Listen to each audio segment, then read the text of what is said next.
बज गया उपचुनाव के रण का बिगुल। 3 सीटों पर उपचुनाव की तारीखों का ऐलान। 17 अप्रैल को होगा मतदान, जबकि 2 मई को होगी मतगणना। सहाड़ा, सुजानगढ़ और राजसमंद सीट पर होगा उपचुनाव। वल्लभनगर सीट पर उपचुनाव की घोषणा नहीं हुई। सहाड़ा, सुजानगढ़ सीट कांग्रेस के पास थी, जबकि राजसमंद बीजेपी के पास थी।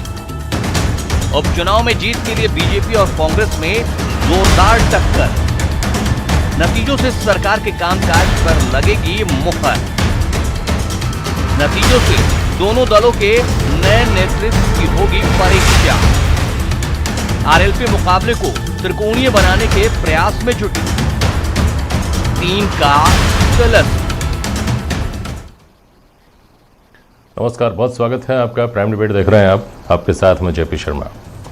प्रदेश में विधानसभा की 4 खाली सीटों में से 3 का चुनाव कार्यक्रम घोषित कर दिया गया है। आज यहाँ 23 तारीख से नामांकन शुरू होंगे। 17 अप्रैल को वोट डाले जाएंगे। 2 मई को परिणाम आ जाएगा। चुनाव कांग्रेस भाजपा दोनों के लिए प्रतिष्ठा का सवाल है, इसे समझा ही जा सकता है। संख्या बल के हिसाब से अभी विधानसभा की स्थिति ऐसी है कि एक सीट का महत्व है। इसके अलावा चूंकि उपचुनाव तब होने जा रहे हैं जब सरकार अपने कार्यकाल का करीब आधा समय पार कर चुकी है, तो भले ही चुनाव स्थानीय समीकरणों के साए में लड़े जाएं, लेकिन इन चुनावों के परिणामों को सरकार के कामकाज से जोड़कर देखा जाना तय है। उधर लोकसभा चुनाव के बाद से ही किसी बड़ी खुशखबरी का इंतजार कर रही भाजपा के लिए भी ये तीनों सीट करो या मरो की लड़ाई वाली हैं।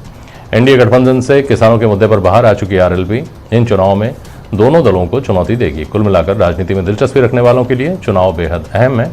तो आज प्राइम डिबेट में उपचुनाव पर बात करेंगे इन सवालों के जरिए कि आधे कार्यकाल को पूरा कर चुकी सरकार के लिए उपचुनाव क्या जनमत की तरह होंगे।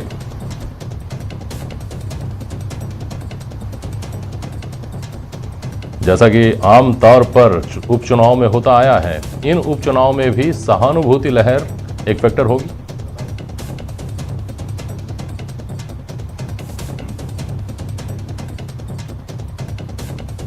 चुनाव परिणामों का प्रदेश की राजनीति पर, खासतौर पर दोनों दलों की अंदरूनी राजनीति पर क्या असर देखने को मिल सकता है।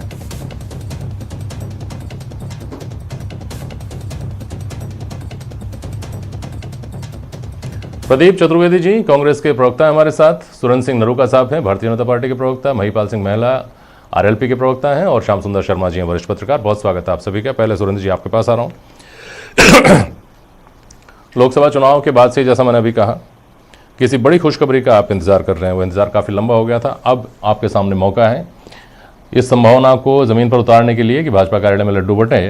क्या करने जा रहे हैं आप? तो भारतीय जनता पार्टी के लिए जो आपने बताया है कि लोकसभा चुनाव के बाद में, ऐसी बात नहीं है। लोकसभा के चुनाव के बाद में जो जैसे नगरीय चुनाव और पंचायती राज के चुनाव हुए, उसमें भी आप परसेंटेज वाइज और जो हमने प्रधान और जिला प्रमुख के सदस्यों के देखा जाए तो भारतीय जनता पार्टी को पूर्णतः बहुत ज़्यादा अच्छी सीटें मिली। इसलिए खुशखबरी तो भारतीय जनता पार्टी कंटिन्यू है। रही बात इन 3 चुनावों की, तो इन चुनावों की हम बात करें तो आज कांग्रेस को लगभग, जैसे आपने बताया, आधा पीरियड निकल गया है, लेकिन उसके बाद में भी जो 2 बजट लगभग इन्होंने सदन में रखे हैं, लेकिन 2 बजट का 33% भी ये आम लोगों, आम पब्लिक के ऊपर खर्च नहीं कर पाई। इससे साफ जाहिर होता है कि कांग्रेस सरकार केवल मात्र दिखावी जो चीजें हैं वो अलग है, और जो एजेंडे हैं उनको कहीं भी धरती पे लेके नहीं आई।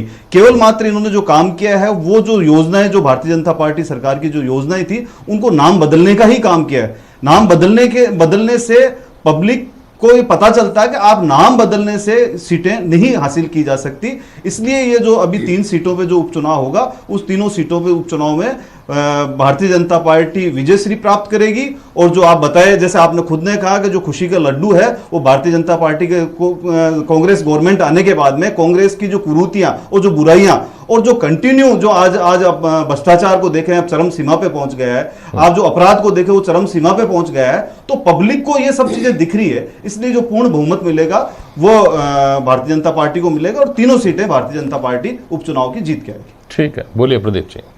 प्रदीप जी, जहाँ तक मेरे साथी भाई के जो सवाल जो उन्होंने उठाया है कि वर्तमान सरकार के संदर्भ में, तो मैं आपको बताना चाहूँगा कि अभी जो रिसेंट जो बजट माननीय मुख्यमंत्री जी ने दिया था, उसको इस प्रदेश के सभी वर्गों ने सराहा है। उन्होंने कहा कि अभूतपूर्व बजट था।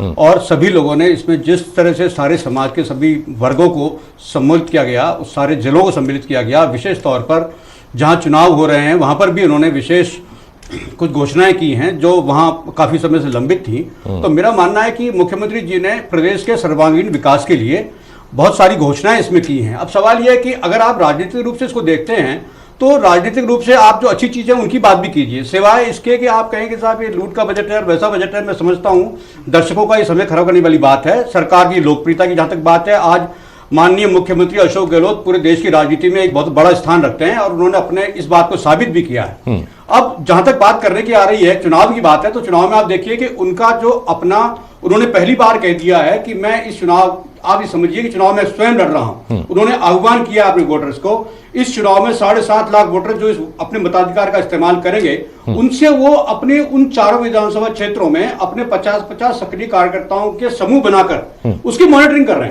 हैं। और वहां में जितनी भी जन समस्याएं हैं, जो जैसा भी जो फीडबैक आ रहा है, उसके अनुसार वो चुनाव की पूरी तैयारी कर रहे हैं। तो मैं समझता हूं चुनाव लड़ना एक प्रक्रिया है और अशोक गहलोत मुख्यमंत्री जी इस चुनाव प्रक्रिया को बिल्कुल नियंत्रित रखे हुए, और चूंकि चुनाव बहुत महत्वपूर्ण है, आधा समय गुजर चुका है और ये चुनाव 2.5 साल के हमारे इस कामकाज पे निश्चित तौर पर एक मंतव्य होगा। इस पर मैं आता हूं, लेकिन उससे पहले प्रदीप नरोका साहब,